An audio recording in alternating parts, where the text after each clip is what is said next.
All right, let's take a look. Let's see how my first game went. So I played, this is round one of our Waukesha Chess Club Spring Swiss. This started at the end of April, and I played a gentleman by the name of Ashish Mishra. He is a new gentleman to our club, and he's a really good dude, and he's really good at chess. So he is rated 1808, and he gave me quite a fight here. And I know a lot of you can already kind of see the end of the game. I don't mind that you guys see that right away. Some people like to hide that.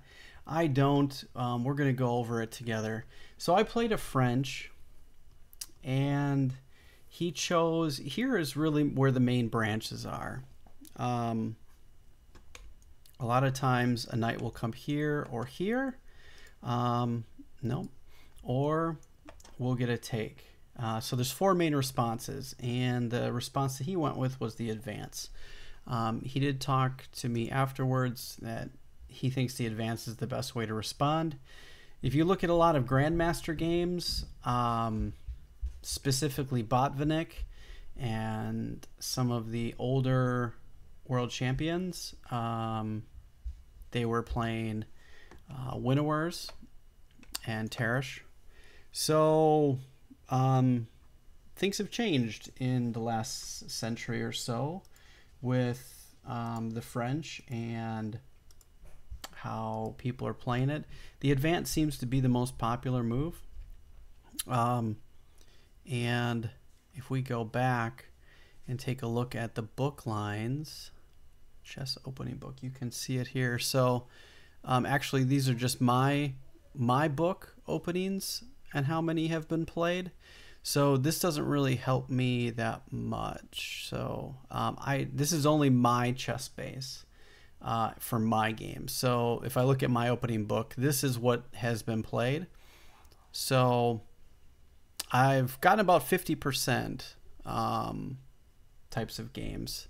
So most 4 games in e5, and then a few in knight d2 and knight c3. Now, it is to be said that if they do play knight to d2 or knight c3, I respond the same way no matter which way. So if they come here and we'll do a new variation, I like to take and then make them take back and then play this. This is called the Rubinstein variation. And this variation is really good. So the next idea is to bring this knight out and trade this off, and then I get a decent, well, that's not what we want. Remove, no, undo,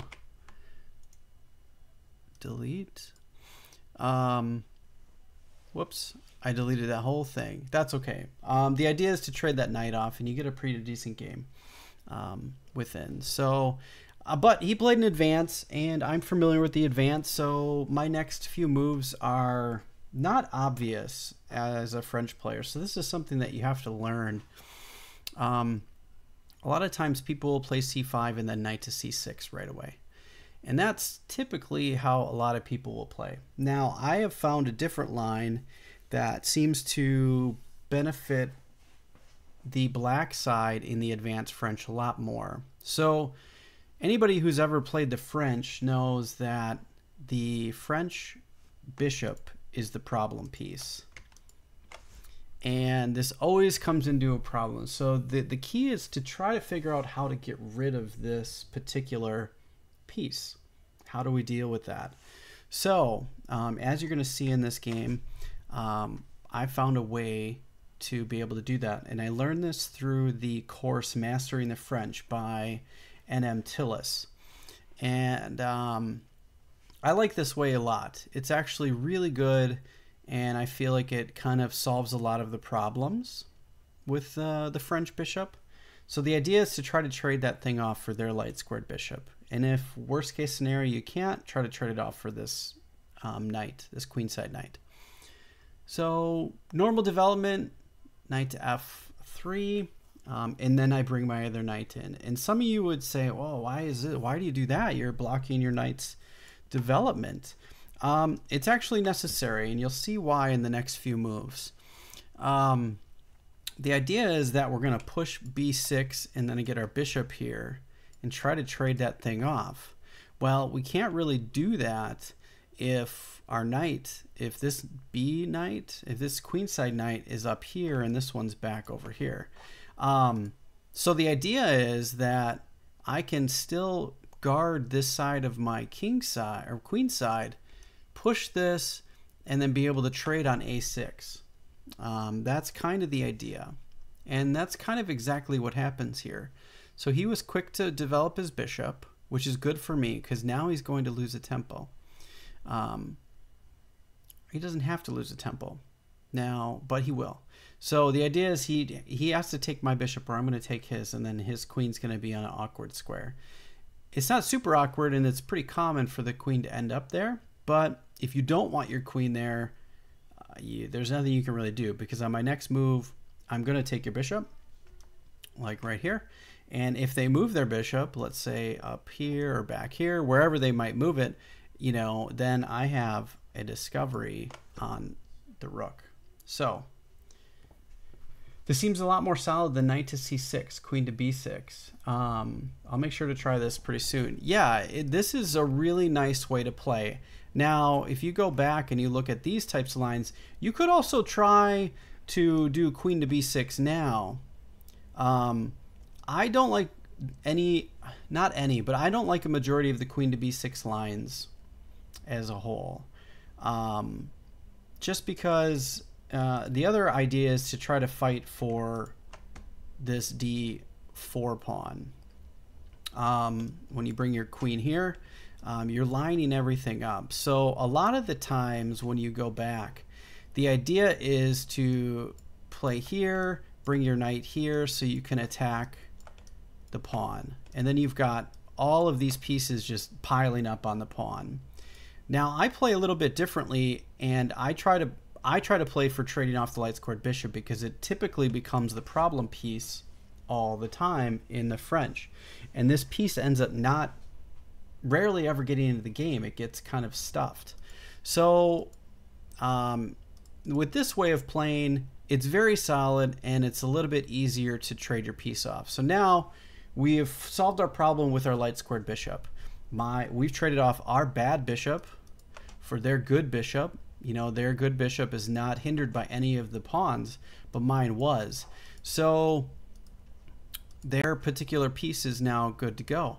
So the one downside of this is when they do attack your knight, you do have to come back, but there's really nothing wrong with that. It's okay.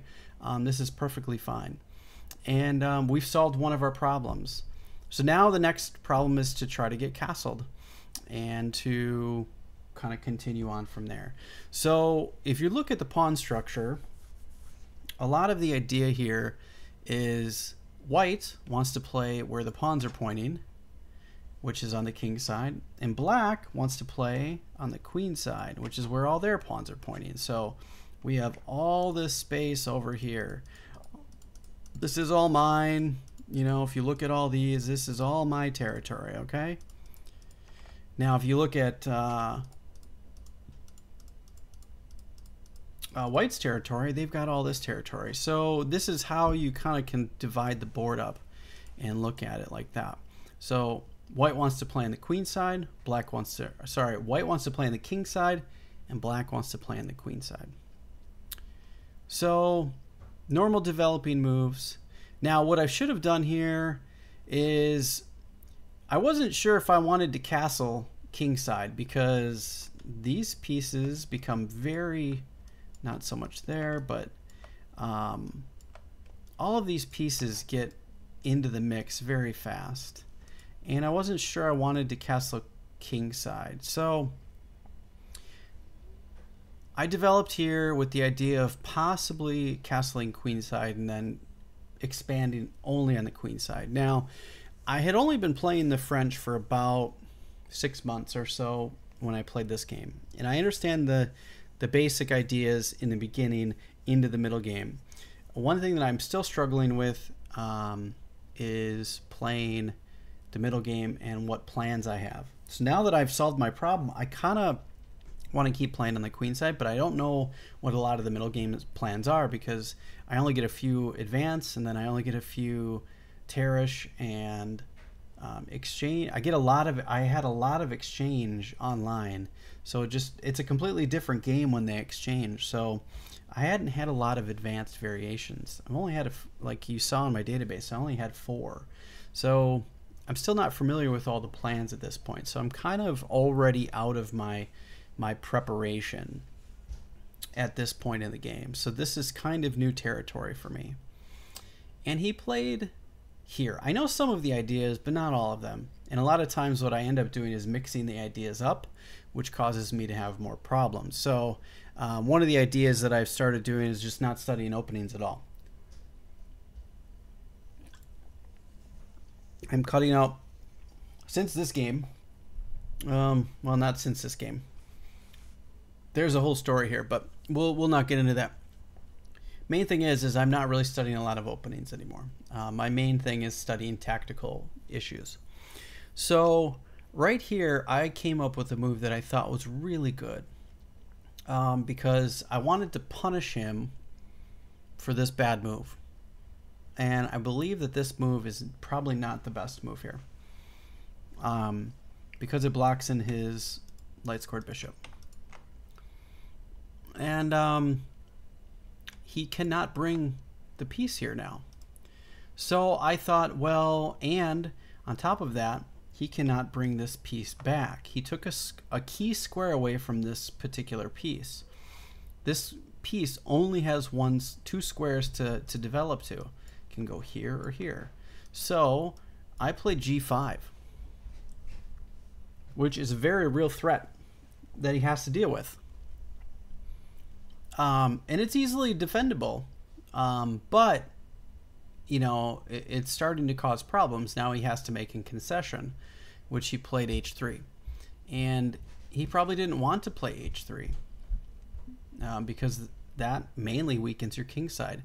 So now I kind of have a plan of getting in h5 and g4 and going after the queen, or the knight.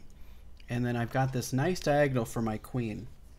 And then I can follow it up by this. I can get castled. I can bring this other rook over. I've got some really good ideas to progress through this game. That's kind of the idea. So, but for some reason, and I don't know why, because I played this quite a while ago, I decided to take. So, but I don't know why. I feel as though, you know, I had this really great plan, and then I decided, for some reason, and I don't know why, I threw the whole plan out the door and came up with a completely different plan. And this is quite common at the class level when you don't know what to do. So I had this great plan, right? I'm going to play here, and I'm thinking in my head, oh, he's just going to let me get in g4. Not thinking that he can just play h3 and then bring his knight here, and now I've got this horrible weakness on my king side, which ends up being a problem later in the game. And here I'm just kind of playing poorly. I decide to relieve the tension, which I probably shouldn't have. I probably should have just left it and just continued with my plan and played h5. That's what I think I should have done. So I think I should have just played this. New variation. Here's where I think that this is the first kind of big deal in the game. And I should have played here. Reason being is I can immediately threaten that knight. And he has no way of stopping it. He has to move the knight. Because I'm coming with g5. So if he doesn't want to get the knight hit, attacked, he has to move it. And it's going to come with tempo. So if he plays some other move, let's say he plays this. I'm going to play here.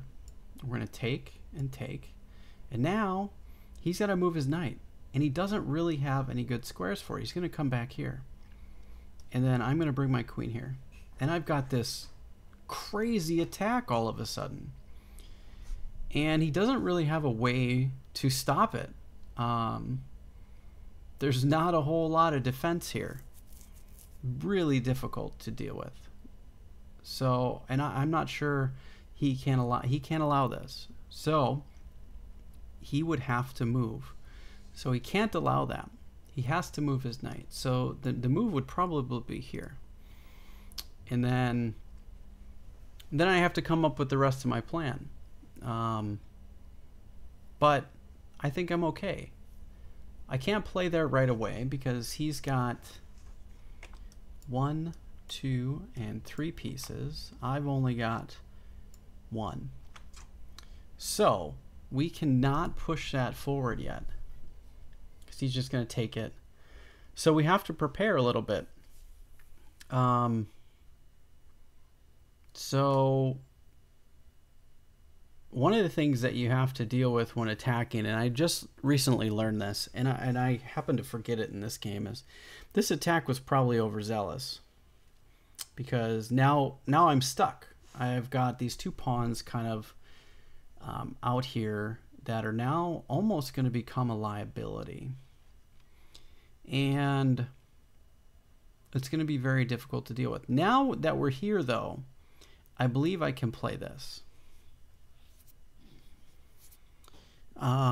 Reason being, because if he plays here, I can play here, and now I've won a pawn. So this is definitely beneficial for me. So if he goes for that. Now that's the way I should have played. That's not what I did play. Now I played this first. And actually at the end of this sequence, this would be, what is it, equals? This would be completely winning for black. And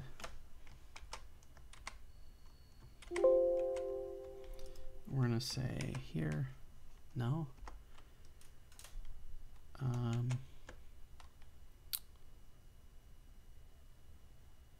Yeah, queen to h4 is threatening, is a big threat. I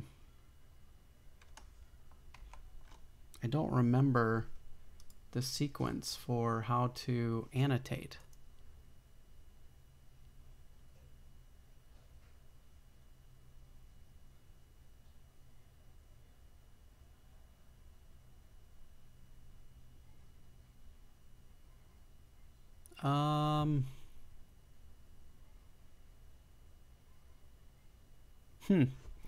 I'm forgetting the actual key sequence. Bear with me a moment. Shortcuts.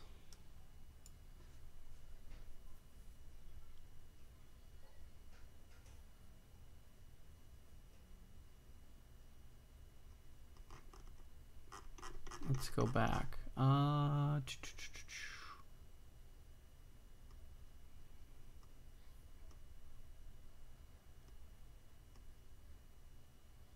Control A. There we go. I know you can't see this, but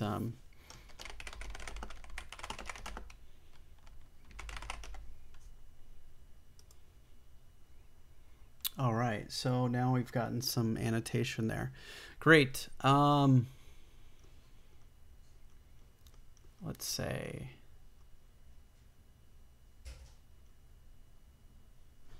we will do that.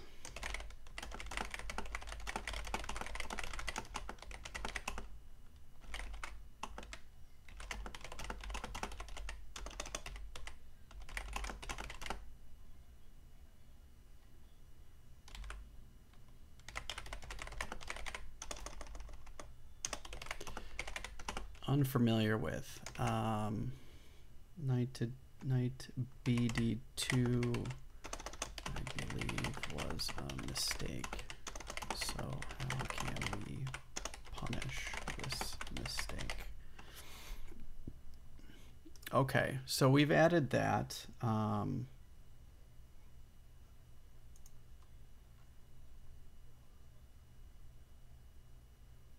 We'll mark that as an inaccuracy.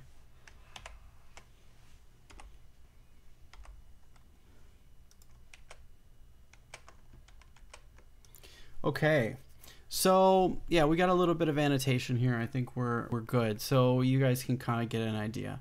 I can put my notes in here.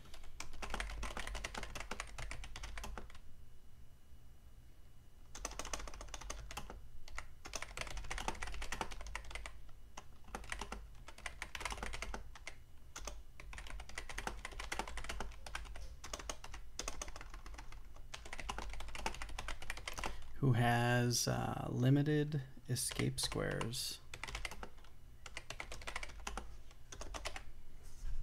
Okay. Okay. Now we'll put that in there, and we'll also mark this.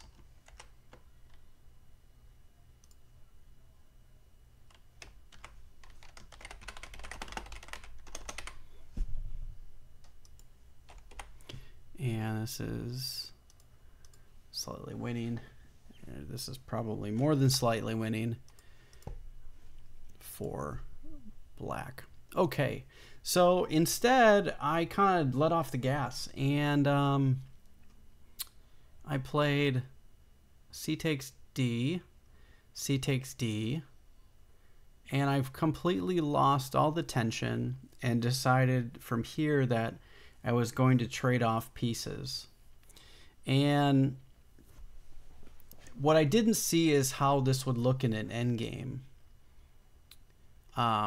I completely saw this, but I didn't see these next moves, which my opponent did. So I think these ideas of taking here was a mistake.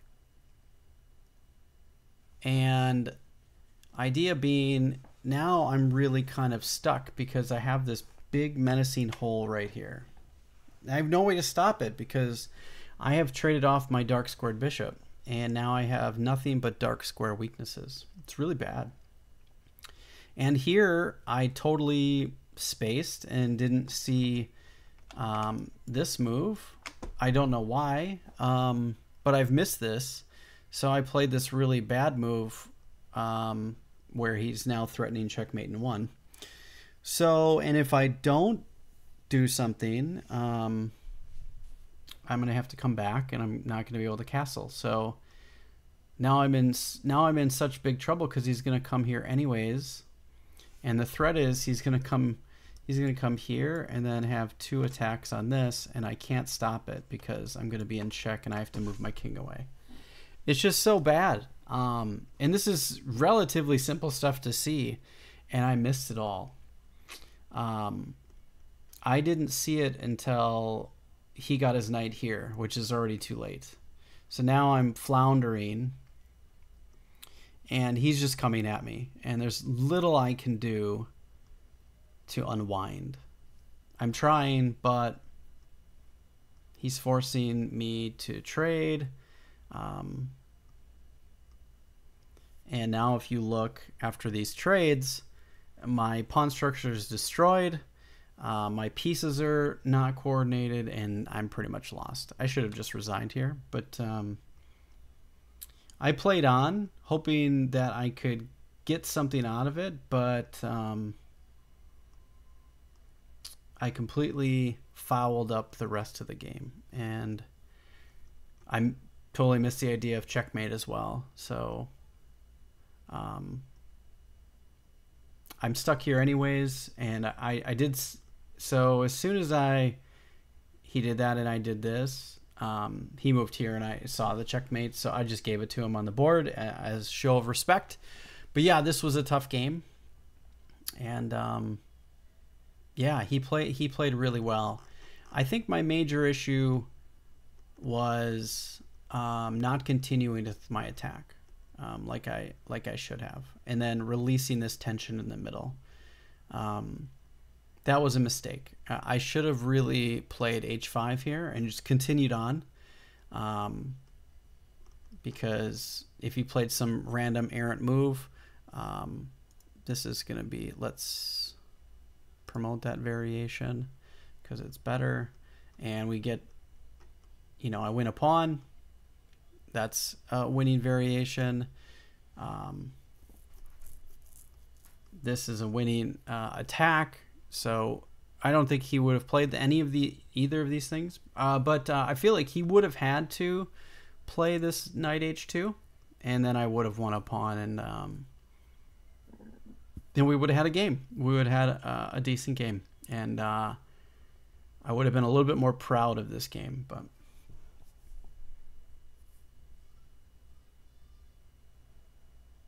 yeah, exactly. This is definitely very valuable, so I can keep learning from my attacks. You're 100% right about that, Ben. It is. If I continued playing the French, this is a huge asset to me. But what I found in this particular game is this game made me realize that I don't really like French-style structures.